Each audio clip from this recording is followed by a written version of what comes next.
Hi friends, welcome to my channel. ఈరోజు గులాబ్ జామ్ ఎలా చేయాలో చూద్దాం.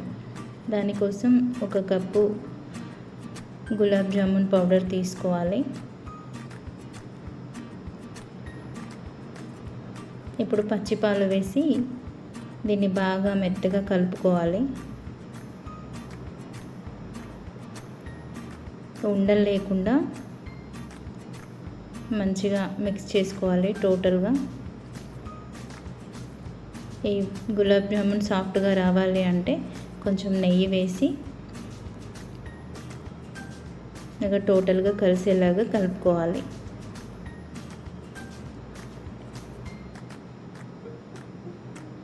మనం కలుపుకోవడంలోనే ఇవి నీట్గా వస్తాయి.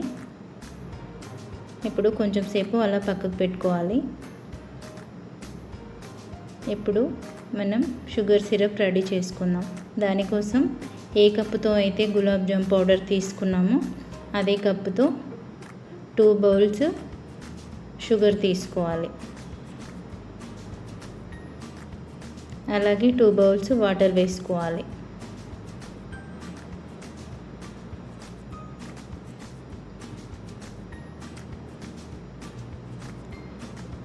ఇప్పుడు స్టవ్ ఆన్ చేసుకొని ఇది పాకం, తీగ పాకం టైపు వచ్చేలాగా మనం దీన్ని రెడీ చేసుకోవాలి. ఈ సమయంలో మనం గులాబ్ జామున్స్ రెడీ చేసి పెట్టుకోవాలి. అన్నీ రౌండ్గా వచ్చేలాగా అరచేతితో గట్టిగా ఒత్తుతూ వీటిని ప్రిపేర్ చేసుకోవాలి, లేకపోతే క్రాక్స్ వచ్చే అవకాశాలు ఉంటాయి. పాకం రెడీ అవుతుంది. ఇప్పుడు మనం కడాయి పెట్టేసుకొని గులాబ్ జామున్ డీప్ ఫ్రై చేసుకుందాం. ఇవి ఎక్కువగా ఒకేసారి కాల్చుకోవద్దు, నిదానంగా కొన్ని కొన్ని వేసుకొని కాల్చుకోవాలి. ఇలా తిప్పుతూ కాల్చుకోవడం వల్ల గులాబ్ జామున్ చాలా బాగా వేగుతాయి. ఈ కలర్లో వచ్చేలాగా, గోల్డెన్ బ్రౌన్ కలర్ వచ్చేలాగా మనం డీప్ ఫ్రై చేసుకోవాలి. ఇప్పుడు షుగర్ సిరప్లో మనం యాలకుల పౌడర్ వేసుకోవాలి. ఒకసారి కలుపుకోవాలి.